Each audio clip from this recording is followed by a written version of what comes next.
battlefield had a smell. Harlow had not known this before tonight. She had understood war abstractly, the way you understand things you've been kept carefully away from. As something that happened to maps, to territories, to the names of alphas written in council reports in dried black ink. She had not understood that it smelled like this, like iron and pine sap, and the specific acrid sweetness of torched fur, like a winter that had been torn open and left to bleed out across a quarter-mile of valley floor, like the inside of something that was not supposed to be open. She ran through the middle of it.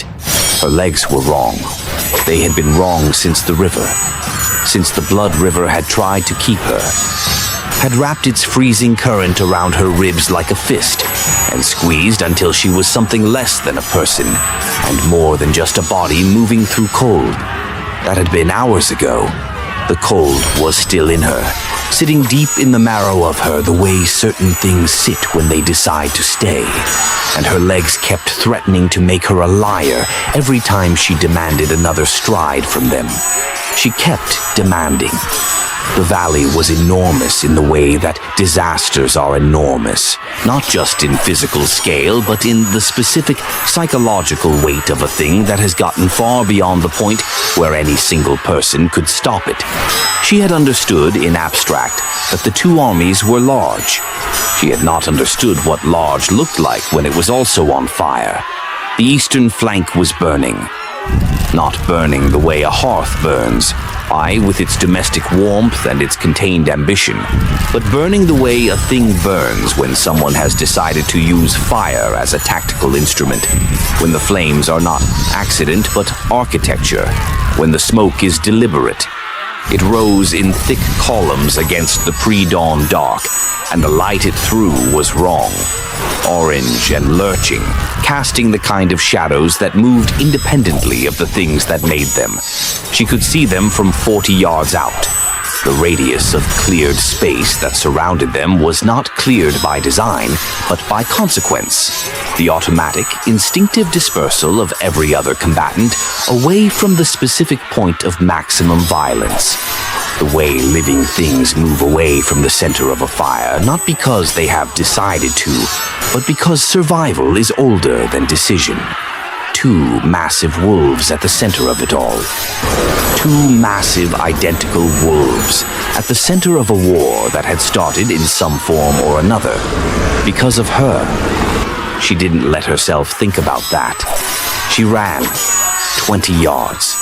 The parchment was pressed flat against her chest, both arms crossed over it, her own heartbeat loud against her wrists. She had pulled it from the archive 20 minutes ago, had navigated 3 levels of carved stone passageway and 1 sealed door she'd broken with a rock rather than solved, had stood in the cold lamplight of the archive chamber and read it 3 times to be certain she was reading what she thought she was reading, had made her copy and folded both against her chest, and then run. She had been running ever since. The parchment crinkled slightly with every stride. She pressed it flatter. 10 yards. Varek had Valen's throat. The grip wasn't crushing yet, but it would be, and soon, and she knew this with a precision born of 4 years of studying a man who approached violence the way he approached everything, methodically, without unnecessary drama, moving through the graduated steps of warning and demonstration toward the conclusion he had already determined was necessary before he began. She knew his holds. She knew exactly where this one was in its progression. 30 seconds, maybe 20. 5 yards. She ran straight into the space between them. Both massive heads swung toward her. 8 amber eyes. 8. That was the number her mind produced before her mind caught up with what it was actually looking at, before the fractured battle light and the blood and the desperate animal terror of the last 12 hours reorganized themselves into a single, world-ending fact that had been waiting, patient and enormous, for exactly this moment to surface. 4 eyes, 2 faces, the same face. The cold came up from the marrow of her, where it had been living since the river. It came up through her chest and into her throat, and she stood between two massive, bleeding, identical wolves in the center of a battlefield, and understood, in the specific totality of a realization that cannot be unrealized, the kind that doesn't undo itself when you look away, the kind that rewrites everything behind it as well as everything ahead, that she did not know the shape of the story she had been living inside. She had never known. She stood there with the parchment against her chest and the fire on the eastern horizon and the two pairs of amber eyes locked onto her face with an intensity she felt as a physical pressure, and the battlefield continued its noise around them, steel and wolves and the specific human sounds of people in extremity. And none of it reached her. Her mind had gone somewhere else entirely. It went back. It went back to the beginning of it, to the room where it started, to the moment 8 months ago when she had first understood with complete and unambiguous clarity that the life Vorik had built around her was not a life but a very well-furnished cage. To the night 6 months ago when she had first understood what it felt like to want to be somewhere so badly that the wanting itself became a kind of courage. The slow, accumulating courage of a person who has finally located something worth the risk of losing everything else. The great hall of Varric's stronghold was not cold. This was the first thing visitors noticed, and the first thing Harlow had stopped noticing. The fires that burned in the 6 hearths along its length, the thick black wolf pelts underfoot that swallowed footsteps before they could announce themselves, the specific amber warmth of a space that had been designed with absolute intentionality to project the absolute security of alpha dominance. Everything in it said, "Nothing gets in here that I did not invite." The walls said it. The ceiling said it. The careful positioning of every piece of furniture said it. The way each chair and table had been arranged not for comfort or convenience, but for the optimal display of controlled power. She had understood this to mean she was protected. It had taken her 4 years to understand. It meant she was contained. The distinction was not subtle once you saw it. The problem was that when you had been inside a thing for long enough, you stopped being able to see it from the outside. You stopped being able to remember what the outside felt like, or whether you'd ever actually been there, or whether the vague memory of openness and choice you carried somewhere in your chest was a real memory or just a story you told yourself about who you used to be before the hall and the fires and the wolf pelts and the specific amber light that was warm without being kind. She sat at the long table for the 3rd pack council of that month and watched Varric stand at its head and felt the thing she always felt watching him in these settings. A complex, exhausted mixture of recognition and distance. The emotional state of a person who has spent years memorizing the habits of someone they can no longer locate any softness for. He was extraordinary in these moments. She could still acknowledge this, could still hold the fact of it, without it meaning anything about how she felt. The way he commanded a room was not performed. It was structural, gravitational, the way the room simply organized itself around him without being asked, the way every person in it angled their body fractionally toward his without being conscious of doing it. He had never once asked. That was the thing. That was the specific, undramatic, grinding thing that had been accumulating for 4 years in the space between what her life looked like and what her life felt like. In 4 years, Varric had never once asked her anything. Not what she wanted to eat, not what she thought of the territory dispute on the eastern border that was apparently so important it required 3 councils in a single month. Not whether she was happy, not whether happiness was even a category she had access to inside the architecture he had built around her. He had told her. He had provided for her. He had looked at her across crowded rooms and empty ones with a particular focused attention that other women had told her they envied, had said so directly, had said she was lucky. I had said he never looked at anyone else that way. And she had listened to this and tried to locate the luck they were pointing at, and found instead the specific dispiriting experience of being studied very carefully by someone who was studying their inventory rather than their person. She moved food around her plate and did not speak, and watched the council discuss border strategy, and felt the cage, as she always felt it. Not in any dramatic way, not with the sharp, acute pain of something sudden, just as a constant, low-frequency hum in the center of her chest, the specific physical sensation of a life that fits wrong in the way that a door fits wrong when the frame has shifted, when it still closes but you have to force it, when the forcing has become so habitual you've stopped noticing that a door shouldn't require effort. She had not told anyone this. There was no one to tell. The women in the pack who had sought her out had done so for access, for proximity to Varek's favor, and she had learned early that the things she said to them arrived back to her reorganized, reframed, processed through the machinery of pack hierarchy into something she hadn't intended. She had learned to keep the real version of herself quiet. She had learned it so well that she sometimes couldn't find the real version herself, couldn't locate it under all the practiced layers of a woman who had spent 4 years being exactly what the room required. The first time she saw Valen, she wasn't supposed to be there. She had been in the southern market quarter on a council errand. Not alone. She was never alone. The 2 pack escorts walked 8 feet behind her, with the studied casualness of men who had been told to be unobtrusive and had achieved instead the specific obtrusive quality of men trying very hard to seem like they weren't there. She had been far enough ahead of them that she had, for approximately 4 minutes, the specific giddy sensation of being effectively unobserved. It was remarkable how rarely she experienced this. It was remarkable how much she had started to crave it, the simple animal freedom of moving through space without being watched, without being someone's inventory. She had been looking at a stall selling dried mountain herbs, not because she needed dried mountain herbs, but because the act of stopping at something that interested her, of letting her attention go where it wanted rather than where it was directed, felt like practicing a skill she was losing.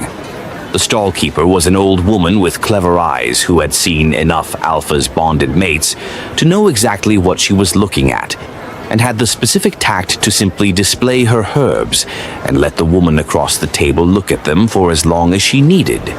He had been across the square, half in shadow at the wall of the granary, and she noticed him the way you notice the wrong thing in a very familiar picture, not with any drama, not with a sudden intake of breath or a pounding heart, just with the small, involuntary internal lurch of a perception that doesn't resolve into the expected pattern. He was too still, not the stillness of someone waiting, not the restless stillness of someone bored, the controlled, deliberate stillness of a man who has learned that in certain environments, moving too readily draws the wrong kind of attention. A man who had learned to be very careful about where his attention landed and what it did when it got there. He was looking at her, not the way men looked at her here, which was a specific and recognizable thing. The sideways, slightly averted look of people who want to see something that belongs to someone they fear, who want to look without being caught looking, who would die before admitting they'd been looking at all. He was looking at her directly, with an attention that was curious rather than possessive, that seemed genuinely interested in what it was seeing rather than interested in what the seeing might mean for the viewer's position in the hierarchy. The attention of a person who hasn't yet been taught to want things through the filter of what wanting them costs. She looked back. For approximately 3 seconds across a crowded winter market, 2 people looked at each other with the specific quality of mutual, uncomplicated recognition that has nothing to do with having met before. Then her escorts were at her shoulder and she was moving and he was gone, swallowed back into the shadow at the granary wall, and she told herself it was nothing and meant it at the time, and was wrong in the specific way that people are wrong when they tell themselves that something small is nothing. The second time he found her deliberately. She had been at the old mill on the eastern boundary, one of the 3 places she was permitted to walk without escort. Because Varric had walked the perimeter himself and satisfied himself that it was secure, and there was nothing beyond the mill boundary that could threaten what was his. Which was true, strictly speaking. The threat was already inside the boundary. It had come in through the tree line at the edge of the mill pond and was now standing 20 feet away in the particular late afternoon light of a winter day that had briefly decided to be golden before the cold came back. He stopped when he saw her. The stopping had a quality to it she would think about for a long time afterward. Not the freeze of a man caught doing something he shouldn't, but the specific quality of a man who has made a plan and arrived at the moment of it and is now experiencing the honest, unguarded gap between what he'd imagined and what the reality actually is. The gap, in this case, appeared to be that she was more present than he'd planned for. More actual. He stood in the late light and absorbed the fact of her for a moment before he spoke. "You shouldn't be here," she said. Her voice was steady. She had been practicing steady for 4 years, and it had become very good. "No," he agreed. He didn't move toward her, didn't move away. He held the stillness she remembered from the market square, the controlled economy of a man who has learned that, in unfamiliar territories, sudden movements have consequences. "I wanted to apologize." "For what?" "For looking at you the way I did. In the square." He met her eyes when he said it. This was, in itself, something. Most people, when they said something honest to her, looked slightly past her. As though honesty directed at Varric's bonded mate required a certain diplomatic indirection, as though meeting her eyes directly might be read as a challenge to something they didn't want to challenge. He simply looked at her. "It wasn't respectful. You were being watched already. I made it worse." She studied him in the fading light. He was tall, very tall, built wide through the shoulder in the way of a man who had done serious physical labor since he was young enough that the body had simply incorporated it. His hair was longer than the pack males wore it, tied back with a leather strap, and somewhat unruly at the edges where it had worked free. His clothes were border rough, worn leather over dark wool, the aesthetic of someone who spent extended time outdoors in serious weather and had stopped thinking about it. Everything about him was the opposite of the Great Hall. She found, to her own quiet and slightly unsettling surprise, that this was not a point against him. "You're a rogue," she said. "Yes." "You're on Packland." "Yes." The corner of his mouth moved in something that occupied the territory of a smile without committing to being one. "I'm fully aware that's a problem." "Then why are you here?" He was quiet for a moment, not the evasive quiet of someone buying time to construct a better answer, but the genuine quiet of a person deciding how honest to be, how much of the actual reason to give. The mill pond made its small sounds behind her. The wind moved through the pine boundary in the measured way of winter wind that has decided it isn't in a hurry. "I saw you in that square," he said, "and I thought, and I know this is a strange thing to say to someone you don't know, and you're welcome to tell me to leave. I thought you looked like someone standing in a room they'd been in so long that they'd stopped being able to see the walls." The silence after that lasted several seconds. She did not ask him to leave. It became a thing that happened. She could not have told you the precise moment it became, that, when the accidental second meeting became an intentional third, when the third became a fourth, without either of them formally agreeing, there would be a fourth, when the pattern established itself with the quiet inexorability of something that has found its groove and has no intention of leaving it. It happened the way certain important things happen, through accumulation rather than decision, or each individual instance small enough to maintain its deniability, while the sum of them built into something that could no longer be described as small. He was always there before her. She never had to wait. He was always in the same spot, at the edge of the mill pond, partially in the shadow of the old willow that overhung the bank, far enough from the mill itself that the noise of it didn't intrude. And the consistency of this, the specific, unconditional reliability of a man who simply showed up where he said he would be, did something to her that she was not immediately able to name. She was so unused to it. The reliability of the hall was the reliability of machinery. It worked because it was maintained by fear and hierarchy and the constant background hum of consequence. This was different.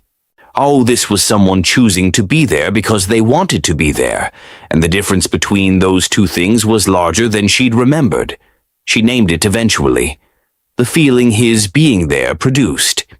It was the opposite of how she felt in the Great Hall. The opposite of the inventory gaze, the opposite of the amber warmth that was not kind, the opposite of the cage feeling that she'd carried so long. She'd started to think it was just what her chest felt like. That was all it was, really, and somehow it was everything. They talked. She had forgotten what talking felt like. Actual talking, the kind where you said what you meant, and the other person listened in a way that was genuinely about what you were saying rather than about cataloging what your saying revealed about you, about how it could be used, about what it meant for their positioning relative to yours. He asked her questions. Real ones. Not the socially mandatory questions of pack council dinners, not the probing questions of people who want information dressed up as interest, just questions about what she thought, what she noticed, what she found funny, what made her angry, how she had come to think the things she thought. He asked them, and then he sat quietly and listened to the answers without immediately converting them into responses about himself. She answered.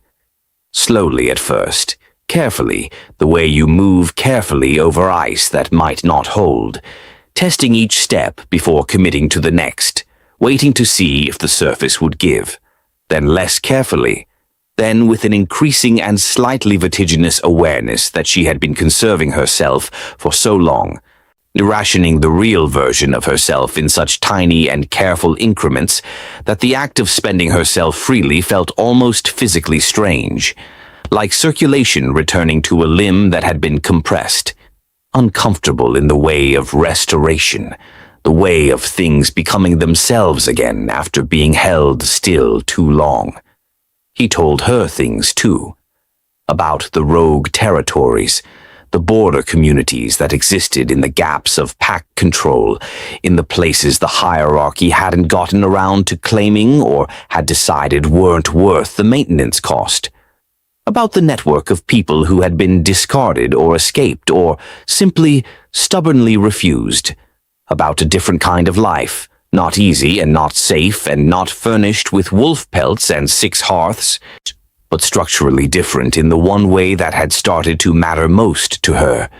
The people in it had chosen it. Every single day they chose it. The choice was hard and the consequences were real, and they made it anyway, freely, with full knowledge of what it cost. "You make it sound appealing," she said once, in the careful tone of someone admitting something they haven't decided yet whether to admit. It is, and it isn't. He didn't romanticize it. She appreciated this. The way he refused to sell her a version of freedom that he hadn't earned the right to sell. It's free in ways pack life isn't. It's also significantly harder. You're not protected. You make every decision yourself, including the ones that go wrong, and there's no structure to absorb the cost when they do. Some days that's liberating. Some days it's just lonely. But they're your decisions. Yes. He looked at the pond. They're yours. That sounds better than having no decisions at all. He looked at her then, not the quick look of someone checking a reaction, but the slow, deliberate look of someone who is seeing something they've been waiting to see confirmed. Yes, he said quietly. I thought it might. The 4th month he touched her hand. It was not, in the moment, a romantic gesture. She didn't experience it that way, and she didn't think he intended it that way, and the fact that it became the hinge on which everything after turned was a function not of the gesture itself, but of what she understood it to mean. They had been sitting at the edge of the mill pond later in the afternoon than they should have been, and she had been telling him about the previous evening's formal dinner, about the way Varek had, in front of 14 pack members, referred to her plans for the spring festival, plans she had not been consulted about, plans she was hearing described for the first time at this dinner, in this room full of people, as if they were settled, as if the question of whether she wanted this had not occurred to him as a question, as if wanting was not something she was recognized as doing. She had been narrating this calmly. She had been keeping her voice at the steady register she'd perfected, giving it the texture of a story that was merely interesting, that she was relating from an appropriate distance. And then somewhere in the middle of a sentence, not at the climax of it, not at the most dramatic point, or just in the middle of an ordinary clause, she had run out of the composure she'd been using. It had simply run out, the way a lamp runs out of oil, without warning and without drama, just a diminishment and then a going out. And her voice had done the thing voices do in that circumstance, and she had stopped talking and looked at the water. His hand had come to rest on hers, not squeezing, not directing, not the hand of a man who is trying to mean something with his touch, who is watching his own touching for the effect it's having, just present, just there, the specific warmth of another person's skin against the back of her hand, a weight that had no agenda in it, that was not claiming anything or communicating anything beyond. I am here. You don't have to hold this alone. She had not cried. She had been too surprised to cry, so too caught by the specific, disorienting novelty of the thing happening. She had sat very still and felt his hand on hers and felt working up through her from somewhere she hadn't been able to locate in years, the specific and almost painful sensation of being, without qualification or condition, on someone's side. Not managed, not assessed, not positioned within a hierarchy, just hers. His attention, his presence, his quiet sitting beside her was for her and only for her, and didn't require anything in return, and would not be withdrawn if she failed to perform it correctly. She had looked at him. He had been looking at her already. His face in the fading afternoon light was... She tried, afterward, to find a word for it that wasn't a cliché, that was actually accurate. It was open. That was the word. In the specific way that faces are almost never open, in the way that requires the absence of every guard a person has spent years building, in the way that is almost frightening because it makes the person wearing it vulnerable in ways that the observer has to decide what to do with. She could not describe what happened after that as a decision. Not exactly. It was more like a direction of movement that had been building for months, finally arriving at the only possible destination, the way water arrives at the lowest point, not because it has decided to, but because that is the only place gravity was always going to take it.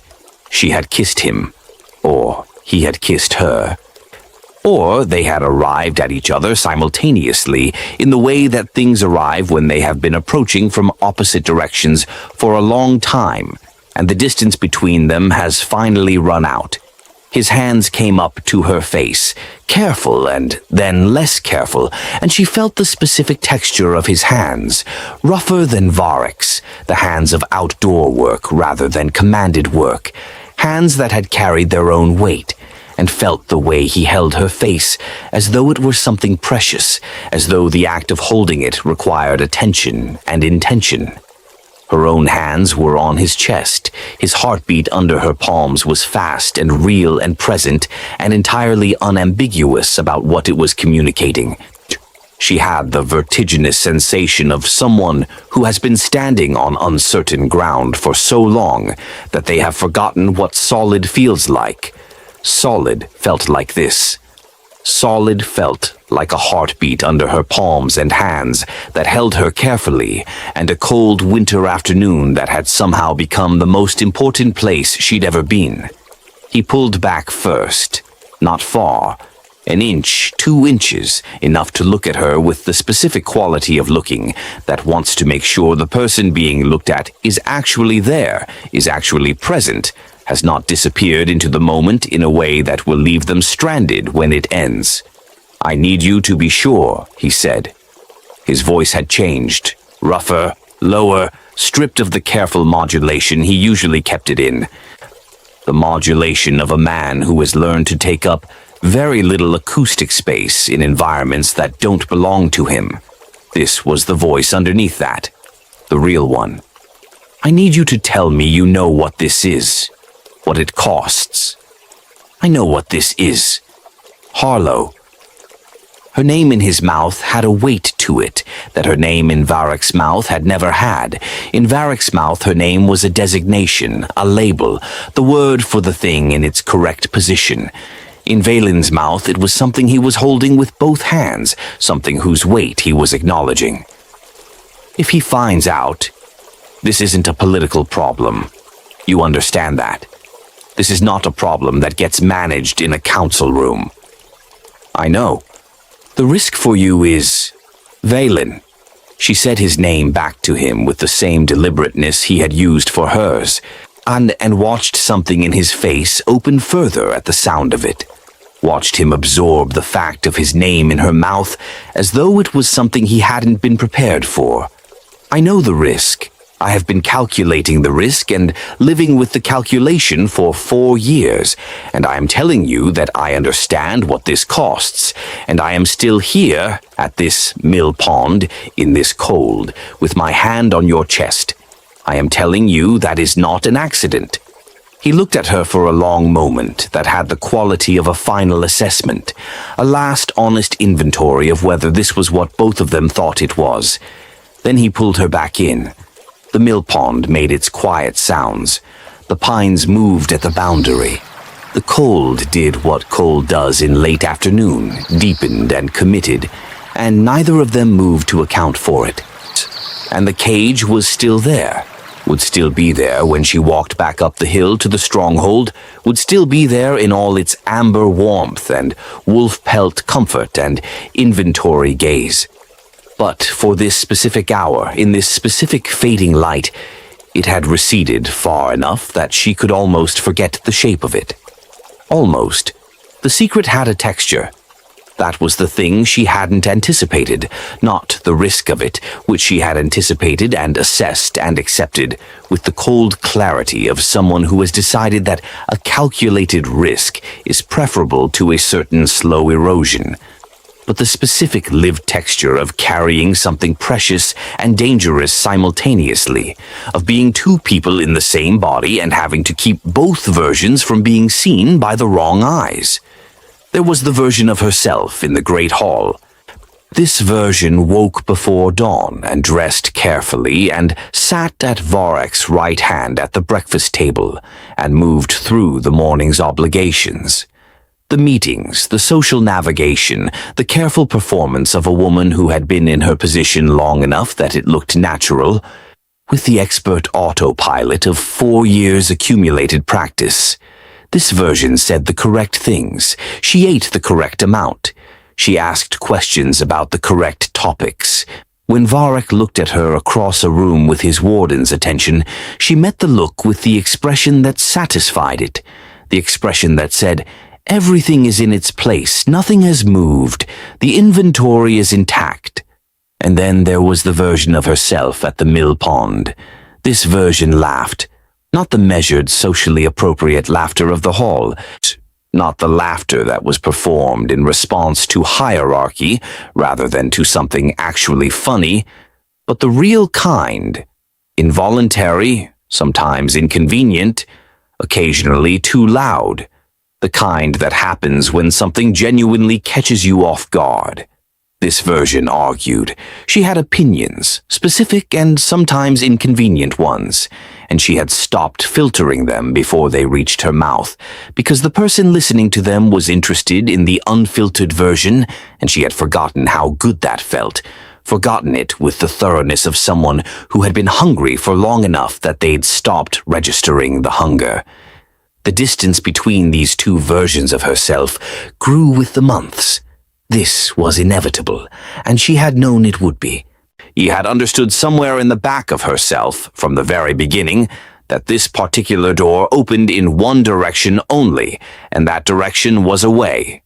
You could not spend your afternoons at a mill pond being genuinely, recklessly, dangerously yourself, and then successfully return to the Great Hall and continue being the other version. The authenticity leaked. You could see it if you knew where to look. In the way she held herself, differently in the mornings after a mill pond afternoon, in the way her voice lost a layer of its careful management. Varric hadn't noticed yet. Or if he had noticed, he had filed it under a different category. She watched him watching her and held herself very still inside the watching and told herself she had more time than she probably did. She started planning. She did not do this dramatically or with any particular sense of ceremony. It was more a gradual shift in the nature of the conversations at the mill pond, from the ones about who she was and what she thought and what freedom might feel like, to the more specific and operational ones about how freedom might actually be gotten. Vaylin had clearly been thinking about this for longer than she had. He was careful about how he raised it, watching her face each time for the signs of a person who was not ready, who needed more time, who wasn't yet at the place where the plan was something they could hold without dropping. When she stopped dropping it, he knew. "I know someone who watches the Blood River crossing," he said one evening. The light was failing fast. They were later than they should have been again, both of them pushing the boundary of how long she could be gone without the absence becoming a question. Neither of them was leaving yet. She maps the patrol cycles. There's a window in early thaw when the current runs fast enough that Varric's border sentinels don't maintain close watch on the actual crossing point. They assume no one would attempt it in those conditions. But someone could. Someone who was sufficiently motivated, he said carefully, and who had been briefed on the current patterns, the specific routes through the fast water, where to aim for, where to push from, what to expect. His eyes were on the pond, on the still surface of it, which reflected the last of the light in a way that was very different from the moving water of a real river. It would be dangerous. I won't tell you it wouldn't be. She watched the side of his face in the failing light, the jaw she had memorized over months of afternoons, the particular quality of his profile when he was thinking about something difficult, the slight tension at the back of the jaw, the way his eyes went a fraction deeper into whatever the thought was. She knew this face. She knew it in the specific way that you know the faces of people you have been paying the kind of attention to that is indistinguishable from love, the kind where you've catalogued every variation of expression without intending to, where the inventory of it lives in you without your having built it deliberately. She thought, I would cross anything. She thought, I would cross that river in January with stones in my pockets if it meant arriving somewhere he was waiting. She said, tell me about the current patterns, all of them. They planned it down to the hour, and the planning of it was its own intimacy. He spent 3 weeks mapping the guard rotation on both sides of the Blood River, cross-referencing it against patrol logs acquired through a rogue contact inside Varric's territory, a contact whose existence she chose not to think too hard about, whose presence in the story implied a level of prior investment in this outcome that she wasn't entirely ready to examine. She memorized her part with the thoroughness of someone who understands that the difference between a good plan and a catastrophic one is the quality of the memorization, the route from the stronghold to the river, the timing of the window, the specific location of the guard shifts. So the place on the southern bank, 40 feet east of the dead oak, where the willow roots reached into the water, where he would be waiting. He would be waiting. She held on to this on the nights in the great hall when Varric looked at her across the dinner table with his warden's attention, checking locks, counting damage, satisfying himself that everything remained exactly where he had placed it. She held on to it like a coal in the chest, that small, specific heat of it, the image of the southern bank in the gray pre-dawn light, and a man in a dark cloak stepping out of the pines because she had arrived. He would be waiting. The night she left, Varric was asleep. She stood in the doorway of their chamber for a long time and looked at him. The broad line of his shoulders, the severe architecture of his sleeping face, the scar along his jaw that she had traced in the early months of their bonding, before she had understood that the person who had given him that scar had been trying to protect someone who couldn't protect themselves. That Varric's scars were the visible record of other people's resistance. She had believed a different story about him then. She had believed it for longer than she should have because the hall was warm and the wolf pelts were soft, and the alternative to believing the story was acknowledging the cage, and she hadn't been ready for that yet. She had been ready now for a long time. She did not feel what the stories said you were supposed to feel at this moment. The dramatic weight of a closing door, the grief of a life being left, the guilt of a woman choosing herself over her obligations. She felt something simpler and in some ways more devastating than any of those. She stood in the doorway and looked at the man who had contained her for 4 years, and she felt nothing. Not the nothing of numbness, the nothing of a space where something should have been and wasn't. The specific absence of feeling that tells you everything you need to know about how long you have already been gone from a place in every way that matters. She left. The blood river was worse than she had expected, and she had expected it to be genuinely terrible. The current in early thaw had a specific quality she hadn't fully grasped from Valen's descriptions, which had been accurate in every detail and had still failed to convey the actual experience of being inside it. There was the speed. She had understood intellectually that the current would be fast and had not understood what fast felt like from inside a moving mass of water that had been cold for months and was moving at the speed of something with intent. It took her at the waist and she lost 3 feet of ground in the first 2 seconds, feet sliding on the riverbed stones. And then she found gravel and pushed, and the current came back for the push, and she understood with sudden, complete clarity that this was not a negotiation. She pushed harder. The cold was the other thing. She had been cold before. Winter in the Northern Territories was not gentle, but this was cold as a structural condition, cold as something that moved inside you and established residence, that relocated itself from your skin into your muscle and then deeper, into the specific interior geography of the body that you don't normally think about, because it's always warm, has always been warm, has never had reason to need protecting. Her hands stopped sending reliable information about themselves. Her lungs made calculations about available air that seemed to have revised their baseline expectations significantly downward. She thought about the southern bank. She thought about 40 feet east of the dead oak, where the willow roots reached into the water. She thought about the space between the pines. She thought about his face in the light of the mill pond afternoons, the open quality of it, the way it had looked at her like she was a person rather than a position. She got to the other side. She dragged herself out on her hands and knees, all gasping with the specific desperation of a body that has been working at the edge of its capacity and has now been released from the immediate requirement, her silver hair plastered flat and heavy with river water, her hands reporting very little.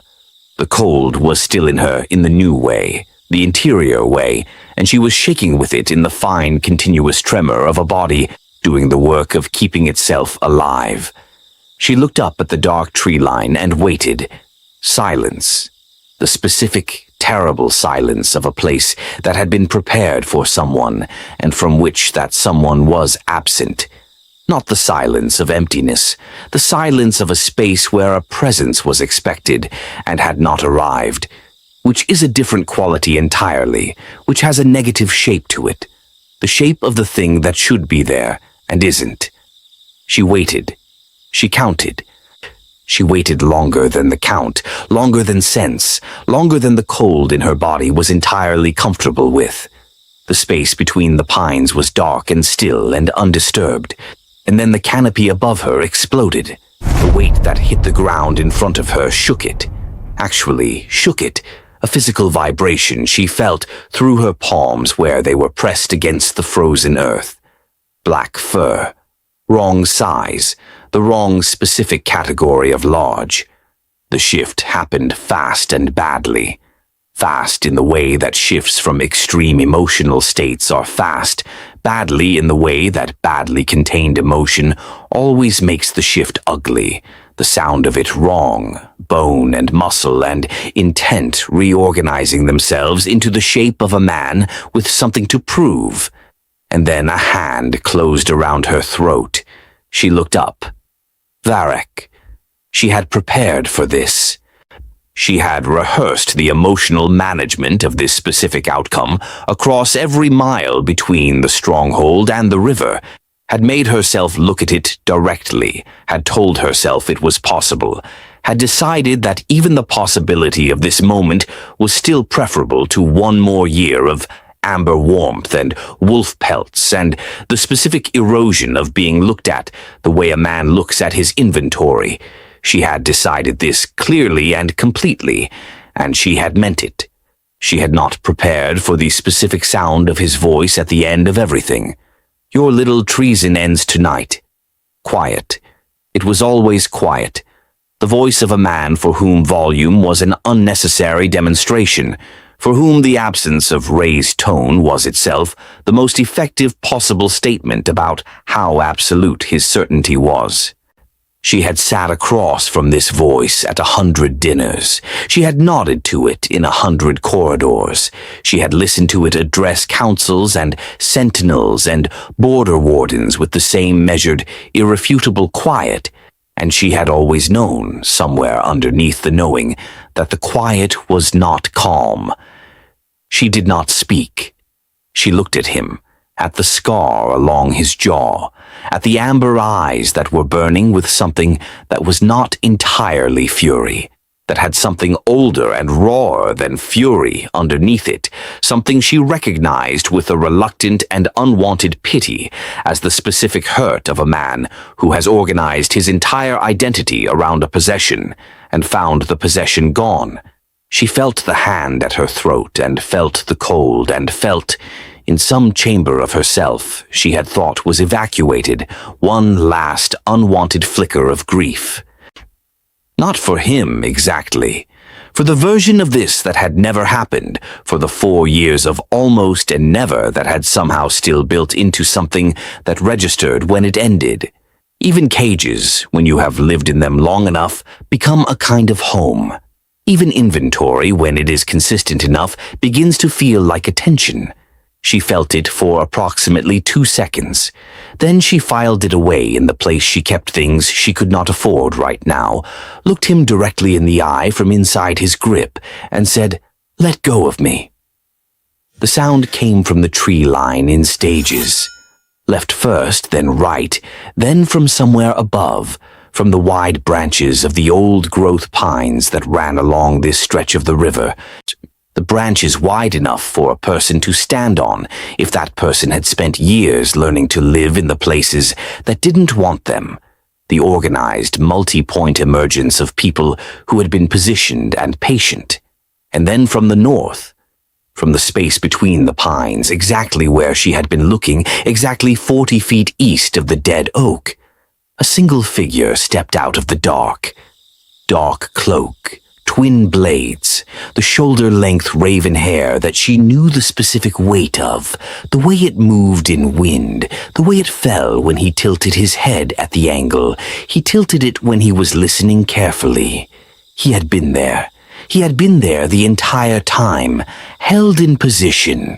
She understood this in the fraction of a second before Varek's grip reclaimed her attention.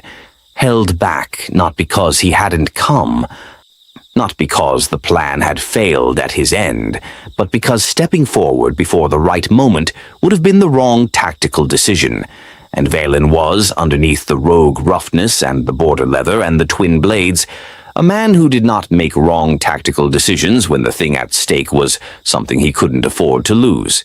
He had been there, in the space between the pines, watching her come out of the river, watching her crawl onto the bank, watching Varek drop from the canopy onto the earth in front of her, holding himself absolutely still through every second of it in the specific agony of a person who is watching something terrible happen to someone they love and has calculated correctly and at great personal cost that moving too soon will make it worse. His eyes found her first. They always found her first. That was the thing about his attention. It had always been oriented toward her specifically, not toward the situation or the threat assessment or the tactical geometry, but toward her, toward the question of whether she was all right, toward the specific inventory of, is she hurt? Is she cold? Is she frightened? What does she need? The answer to all four was yes, yes, yes, and him. And his eyes took this in the fraction of a second before discipline clamped back down and the tactical brain reasserted its necessary dominion.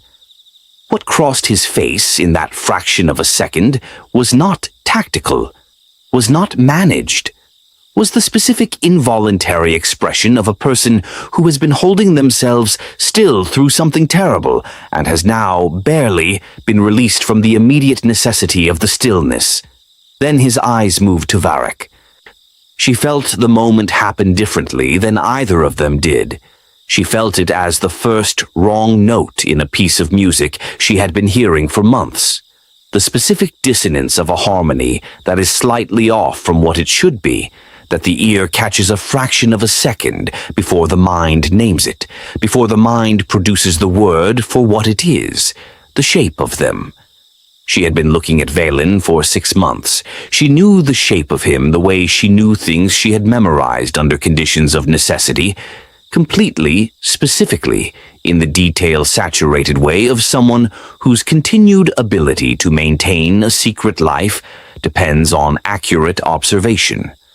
The jaw, the set of the shoulder, the specific way he held his weight when he was assessing a situation, fractionally forward on the left foot, the right held in reserve. A habit of balance she had assumed was specific to him, had assumed was one of the 1,000 specific things that made him him. She looked at Varek. The jaw, the shoulder, the weight forward on the left foot. The cold that came up from her marrow then was not the river cold. The river cold was external, clean, a straightforward assault that the body understood how to resist. This was something that moved from the inside out, that reorganized itself through her from the center, that reached her face last and slowest, by which point the world had already begun its quiet, catastrophic revision of itself. Let her go. Valen's voice came across the clearing with the specific quality of a man who is using every available resource to keep his voice from revealing the full extent of what it is managing. So rough from cold and from something rawer than cold. The blades held low and loose, the hold of someone who intends to use them, who is not performing the threat but embodying it. Step away from her, right now. Varek said nothing. He was looking at Valen. She had seen Varek process unexpected information before. She had watched him receive news of border incursions, of pack defections, of tactical failures that had cost him territory he'd spent years consolidating. And in all of these cases, the processing had been rapid and contained. The machinery had absorbed the input and produced the output and moved on. That was the specific quality of his intelligence that made him formidable. Nothing sat outside the machinery long enough to be a problem. This was sitting outside the machinery. He was looking at Valen the way a man looks at a mirror that is showing him something he doesn't believe, that is showing him something the mirror has no business showing. That must be wrong because the alternative is a category of wrong that the available worldview has no place for. "Who sent you?" Varek said. The words were automated, the product of a trained response arriving in a situation the training hadn't accounted for. The tactical question that his mouth produced, while the rest of him was doing something it had never been required to do before. "No one sends me." Valen's jaw was tight, his eyes cut to her for one fraction of a second. That look she knew, the quick, efficient inventory of, "Are you all right?" And she watched something happen in that fraction of a second that she hadn't seen in 6 months of knowing him. He recognized something about Varek's face. Not fully, not the complete named recognition that would come later, but the first contact with it, the first brush of a realization that was not yet a realization, that was only the sense of something not adding up. He didn't look at her after he looked away. He pulled his gaze back to Varek with a deliberateness that was its own tell. "Harlow." His voice was steady in the way of something that is working to be steady. "Come to me. Now." She moved. Varek's hand shot out and closed around her wrist before she had completed a full step, and the motion had the specific quality of absolute reflex. Not a decision, not a chosen response. The body asserting its most primary understanding of what belonged to it and refusing the alternative. And the clouds shifted. The full moon came clear over the riverbank. The light fell across both men at once, flat and absolute and without mercy, the specific quality of moonlight that neither softens nor selects, but simply illuminates whatever is there. She looked at Varek's face in the full moonlight, the harsh jaw, the scar-running jaw to collarbone, the amber eyes at their specific depth, that particular shade she had spent 4 years learning to read, and had eventually stopped being able to find anything in.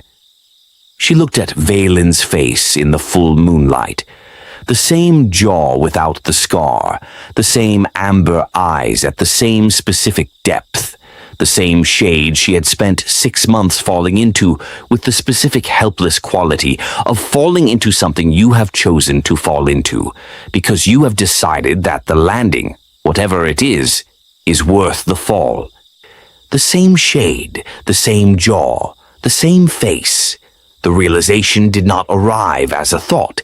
It arrived as a physical event, the specific seismic quality of a foundational fact, revealing itself, reorganizing everything above it, the lurch of a world that has been standing on something it didn't know was there and has now been informed. She was looking at the man she had run from, and she was looking at the man she had run to, and they were the same. At the level of bone and blood, and the specific architecture of a face that had been built by the same materials from the same source, they were the same. The same. The silence on the riverbank was enormous, and it had weight. All 3 of them were inside it, arriving at the same impossible fact from their different directions. Varek from his, Valen from his, and Harlow from hers, which was the worst direction because hers came loaded with 6 months of a mill pond and an open face and hands that had held her face carefully, and the specific devastating intimacy of being known. For Varek, the realization that the face across from him was his own face, and that this face had been in his territory, with his bonded mate wearing his eyes and his jaw and his blood. For Valen, the realization that the tyrant he had organized his life around opposing, the monster he had been sharpening himself against for years, the alpha whose cruelty had structured everything Valen had become in reaction to it, wore his face. That the face he had kissed her with, the face she had put her hand against in the fading afternoon light of the mill pond, was the same face that had been keeping her in a cage. For Harlow, The specific emotional catastrophe of a woman who has loved two different faces and discovered they are one face, who has run from one pair of amber eyes into another pair of amber eyes, who must now sit with the knowledge that the thing she fell in love with, the quality of attention, the openness, the willingness to see her, lived in the same genetic material as the thing she ran from, and did not know yet what that meant. Did not know yet whether it unmade anything. She thought he didn't know. She thought, it doesn't change what it was. She thought, I don't know what it changes. All three of those things were true. What is your name? Varek said. His voice had changed. Something had shifted in the mechanism of it, at a level below volume, as though the instrument that generated his certainty had developed a fundamental fault and was now producing a sound it hadn't been designed to produce. Valen lowered his blades. Not surrender. She knew the difference between Valen surrendering and Valen recategorizing a situation, and this was the recategorization, the specific body language of a man who has run out of the correct framework for the thing in front of him and is in the process of building a new one in real time. Valen, he said. The name landed on Varek's face, the way weather lands on stone, visibly in the surface of it, a ripple moving through features that had been engineered to show nothing. She watched them look at each other. 6 months of knowing Valen's face gave her a specific advantage here. She could see what his looking was actually doing. She watched him look at Varek with the careful, slow-building horror of genuine recognition, not the named recognition, not the moment of, oh, I see, but the moment before it, the moment when the mind is receiving information that it hasn't yet processed into meaning but the body already knows. How old are you? Varek said. Not about age. Both of them knew this. The question was about something else entirely, was the specific question of a man who suspects the answer and cannot bring himself to ask the actual question, who has found a proxy question that will produce the same information without requiring him to say the thing out loud. Valen answered. The number landed. Varek turned away. A quarter turn, his face moving into partial shadow, his chest expanding on a breath held long past the point of oxygen.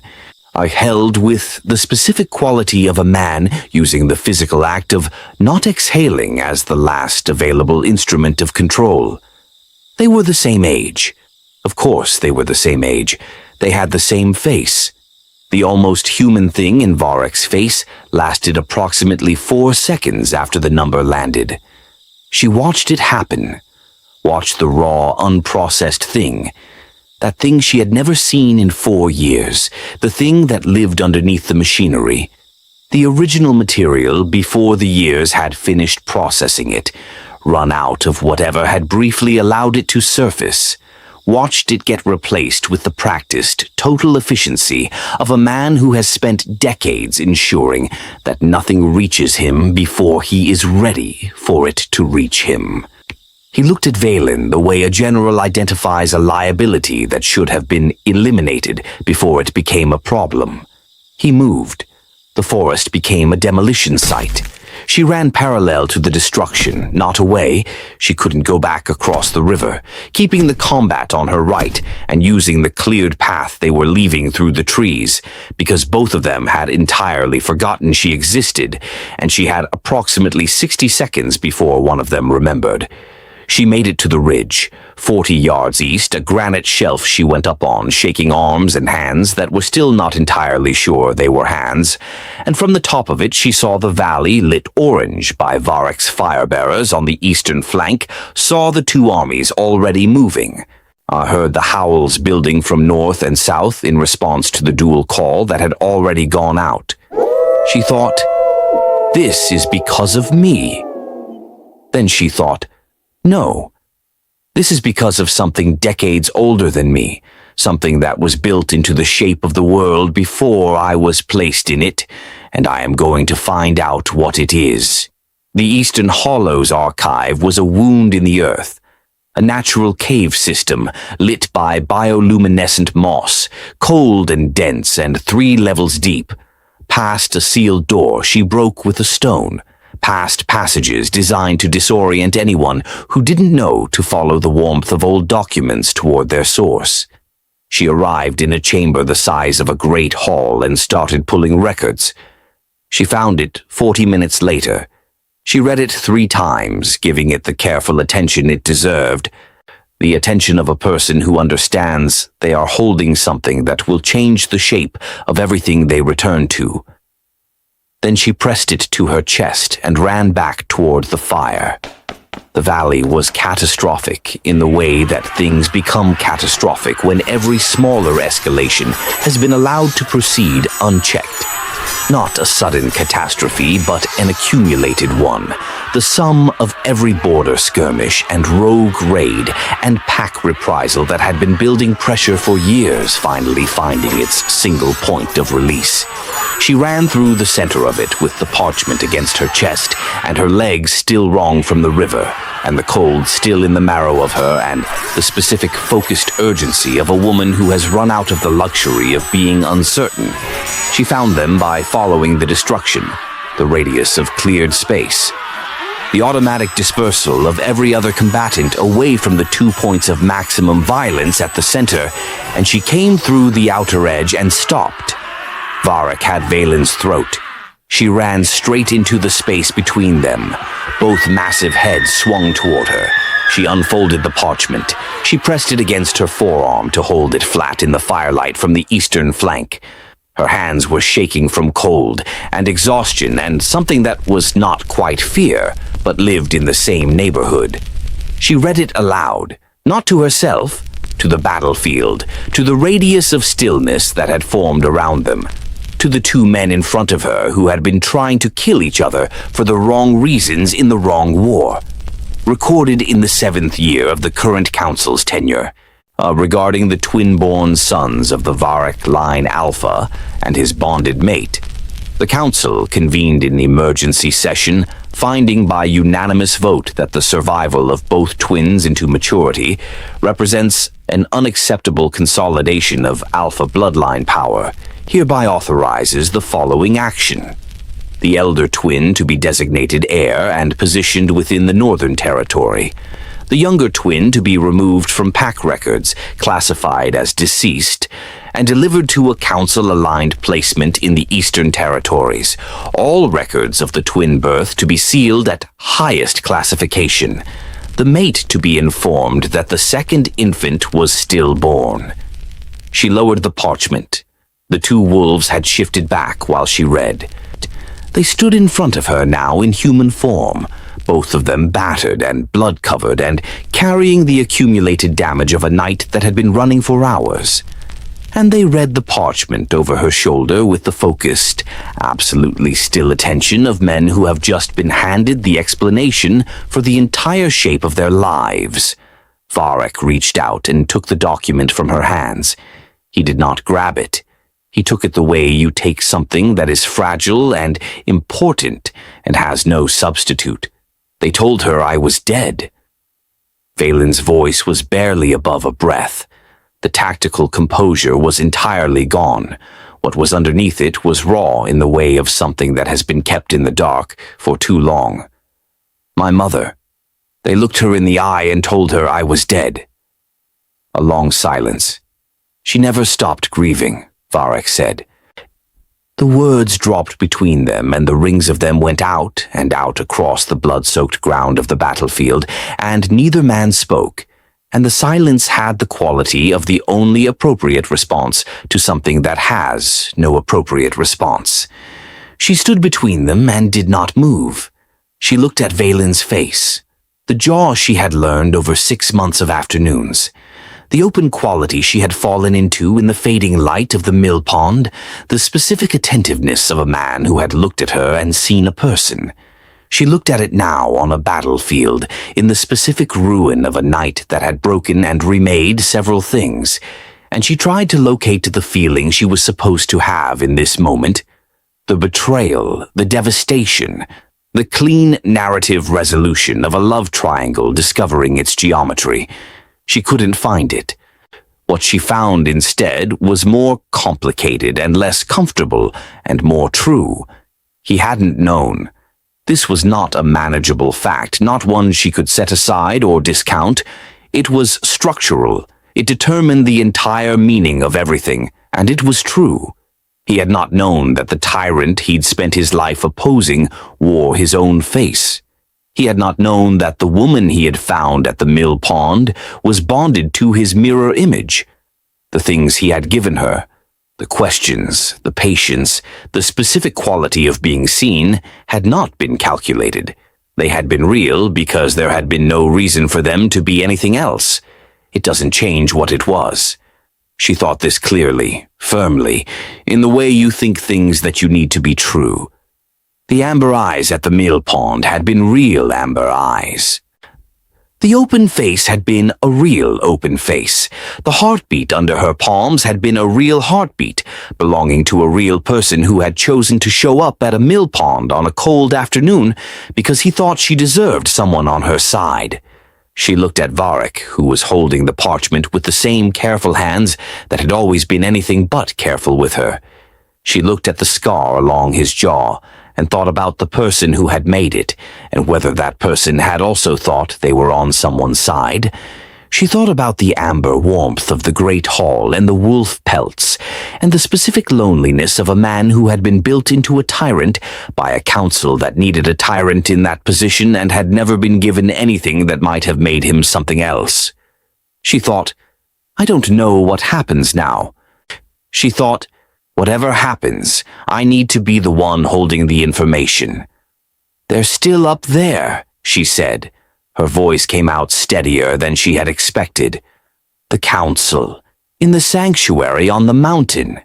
They pulled their sentinels for this war and left the archive open, and I found everything. She let that sit for 1 second. Everything. The council's relief when they finally stood in that lamp-lit chamber at the summit was the worst thing about the evening and the thing that stayed with her longest. Not their guilt. She had expected guilt, not their defiance. Their relief. The specific, exhausted exhale of people who have been carrying an enormous thing for 11 years and have been waiting, in the particular way of people who cannot say they are waiting, for someone to come and take it from them. So Elder Corrin explained the restoration instrument, the legal conditions that had needed to be met for the separation to be reversed. The twins finding each other through their own agency, the document read aloud by an Omega Line witness in the presence of both. The crescent marked her. How much of tonight was organic, she asked. He didn't answer. That was its own kind of answer. The answer of a man who has been moving pieces across a very large board for a very long time and is not prepared, even now at the ending of the game, to show all of them. It told her that the room she had found in the shape of the story had other rooms behind it, that she had not yet found all the walls. She pressed her copy of the document, made in the archive before she ran, asked because she had not survived this far by trusting other people to preserve the things that mattered, flat against her chest, and stood at the sanctuary window in the first gray light and looked down at the army on the mountainside. Rogue and pack standing in the same space. Hundreds of wolves who had been trying to kill each other 6 hours ago, now waiting in the cold for the unified voice that had called them up this mountain to tell them what came next. Behind her, she heard one brother move toward the door, then the other. She thought about the mill pond. She thought about dried mountain herbs in a winter market, and a man who had looked at her from across a square with uncomplicated curiosity and had apologized for it, and had come back anyway. She thought about the amber eyes, both pairs of them, and the specific impossible mathematics of a heart that had been running from one face and running toward the same face, and had only just been informed of the geometry. She thought, I don't know yet what I feel about him, about which him, about any of it. She thought, That is a problem for after the mountain. She thought about the way Valen had said her name on the riverbank, the way it had sounded different even from 20 feet away, the way it had sounded like something he was trying to protect rather than something he was trying to direct. She thought about the way Varric had held the document, with the same careful hands that had never once held her carefully, and wondered if the document was the first thing he had ever touched that way. She thought about all the things that might have been different if two infants had been allowed to grow up knowing each other, if the bloodline had not been divided in the interest of a council's comfort, if the tyrant and the rogue had been raised as two halves of the same thing instead of each other's unknown shadow. She would not know all of it for a long time. She understood this.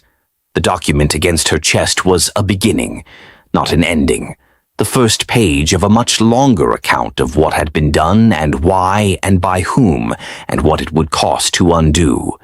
She was going to read all of it. Every sealed record, every classified file, every careful omission that the archive had been keeping in the dark for 11 years. She turned from the window and followed them out into the dawn. Below, the army began to raise its eyes. The elders thought they had divided a bloodline to keep themselves safe. They had not considered what was standing on that mountainside. Two monsters raised in opposite shadows, now pointing in the same direction, with the woman who had walked between them standing at their back and a copy of their secrets pressed against her chest. They were going to have time to reconsider. Not much of it. Two monsters raised in opposite shadows, one throne, one truth buried in a sealed archive for 11 years, and a woman who crossed a river in winter to reach a man, and found out, on a battlefield, that his face was the same one she'd been running from. The council thought they could manage a bloodline. They didn't account for her. Subscribe if you need to know what she does with that document. Drop a wolf if you're already marching. The elders lit this fire. Now they get to watch what two god-tier alphas and one very dangerous omega do with the flame.